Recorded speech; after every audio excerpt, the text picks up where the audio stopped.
Okey, bismillahirrahmanirrahim. Assalamualaikum warahmatullahi taala wabarakatuh.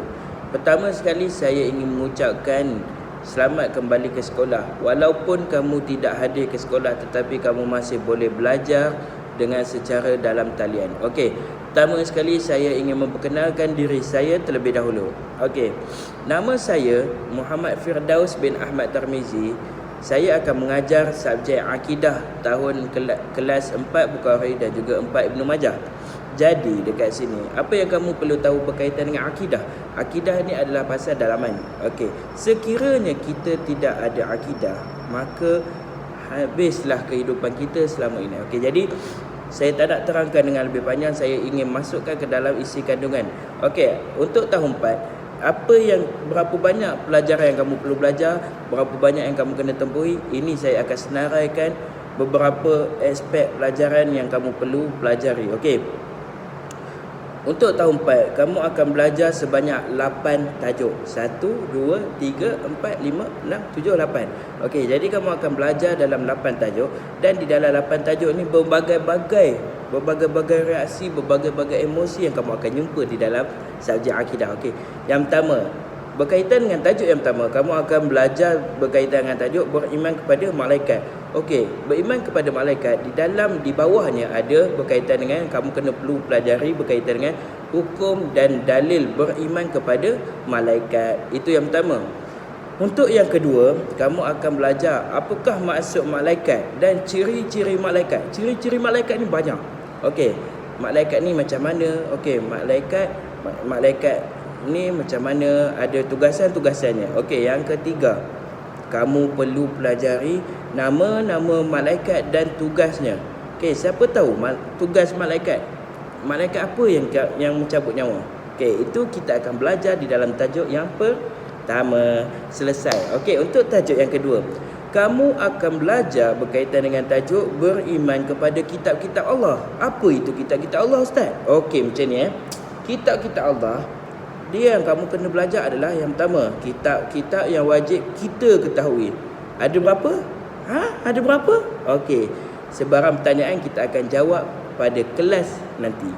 Okey, yang kedua, kenapa tujuan kitab diturunkan? Kenapa bukan ni? Kenapa ni? Pelbagai persoalan. Ustaz, ni apa ni dan pelbagai dugaan dan rintangan. Itulah sebabnya tujuan kitab diturunkan. Okey, yang ketiga, isi kandungan kitab. Apa kitab ni? Kitab ni adalah kitab akidah ke kitab fiqh? Bukan.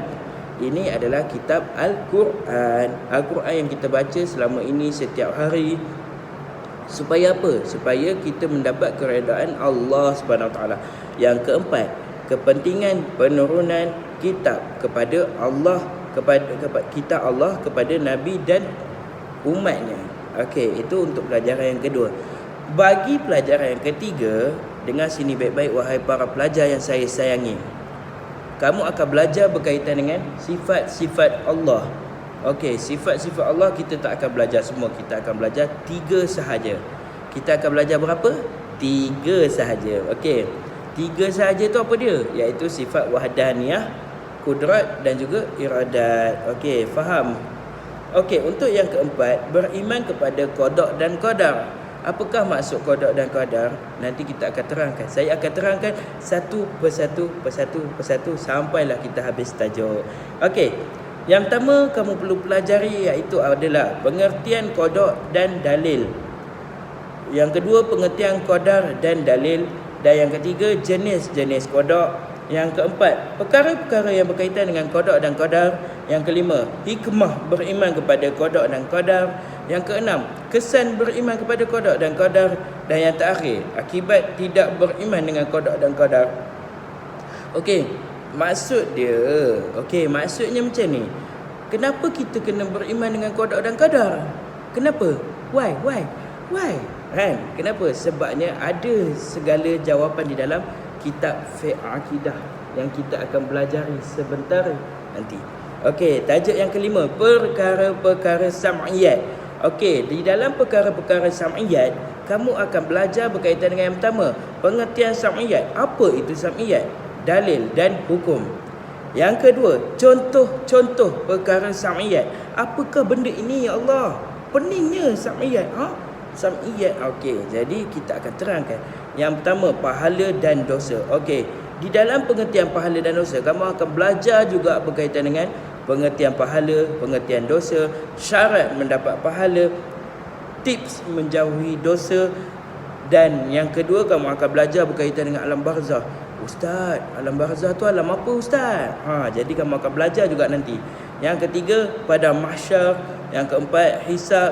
Yang kelima, sirat. Yang keenam, syurga. Dan yang ketujuh, neraka. Okey, untuk tajuk yang keenam, kamu akan mempelajari tajuk Asmaul Husna. Dan yang ketujuh, tujuan Islam diturunkan. Dan yang ke-8, Islam adalah peraturan, iaitu kamu akan belajar pembahagian peraturan. Okey, jadi dekat sini saya mengharapkan semua pelajar untuk makin bersemangat untuk menghadapi kelas-kelas online. Walaupun dugaan dan cabaran banyak, tapi anda tidak boleh putus semangat. Okey, macam mana yang Rasulullah SAW pada zaman dahulu belajar di mana-mana sahaja, kan? Malah pernah belajar di bawah pohon kurma. Belajar tak kisah di mana-mana, bukan hanya berada di dalam kelas.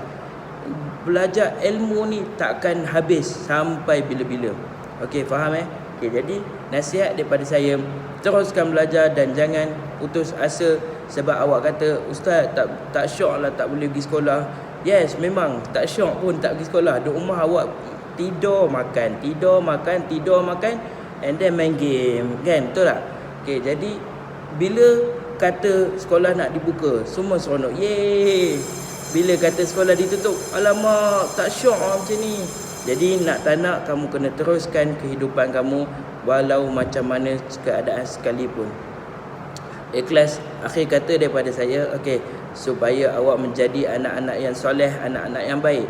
Supaya apa? Supaya awak semua mendapat keberkatan dan keredaan Allah Subhanahu Wa Taala. Okey, saya dengan rasa syukur, semoga kita akan bertemu lagi selepas ini di video yang akan datang. Jadi diharapkan anda semua terus bersemangat sebagaimana awak semangat sebelum-sebelum ini. Okey, insya-Allah. Assalamualaikum warahmatullahi taala wabarakatuh.